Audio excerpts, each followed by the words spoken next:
Systole is contraction of the heart. Primarily contraction of this left ventricle. That's what we're talking about when we're saying systole or diastole. Because that's the main pumping part of the heart that pumps it into the body. So during a systole, I'm just going to draw the ventricle. Okay. Here's that bicuspid right here.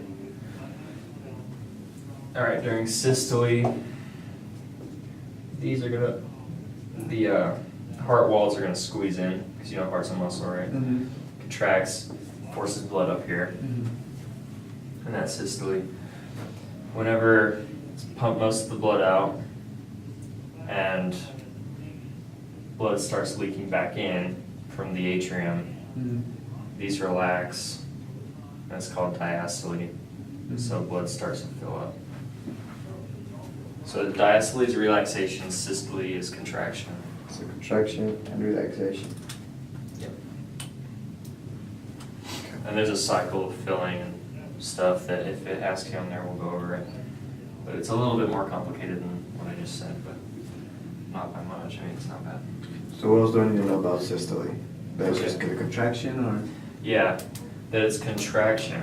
So there's different types of, systole is just always contraction. There's different types of filling, just based on the pressure differences. So, let's see if I can do this. Alright. So, right now this is closed. This is also closed. So pressure is going to rise in here because blood's coming in here, right? That opens this, allows blood flow. So this is still closed. This is filling up just a little bit. Once the pressure in here is higher than here, than here, this closes again because it like pushes it shut. Right. So, and then once pressure is high enough to open this one, blood leaks out for a little bit and then it squeezes. So usually there's leaking, it'll leak and then it'll squeeze. So this one will leak in, this will open because the pressure's higher, it'll push this open. So the blood will start leaking here, then this will contract. Then when the pressure's high in here, it'll close this. And then about that same time, this will open, blood will leak out, then it will contract. So leak, contract, pretty much. So when they measure your systole and your Blood pressure? dystole, yeah. Yeah, that's in the artery. So you'll find an artery like right here, and then you'll listen to it.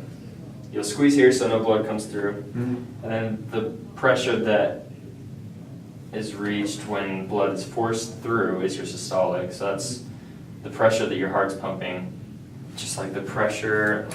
Maybe I can draw it better than I can explain it. All right. So let's say you have the blood pressure cuff on right here. It's squeezing the artery, so blood is stopping right here. Okay. It's at a certain pressure. Let's say it's 120 milligrams of mercury, which is that's what you measured in. All right, so this is going to decrease pressure as the cuff is deflating, right? It's going to press softer and softer on this, so this is going to come up just a little bit.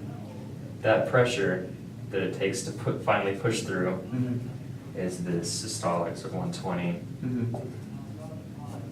Okay, and then you're going to keep hearing the heartbeat for a while, and then once you stop hearing it, that's the pressure that is in the artery in general without pumping, so usually like 80.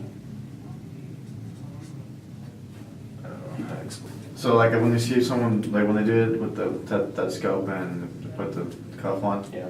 so they always go to 120 most of the time, right? They'll go above 120 because most of the time people have higher blood, or sometimes people have higher blood pressure. They'll go like 160.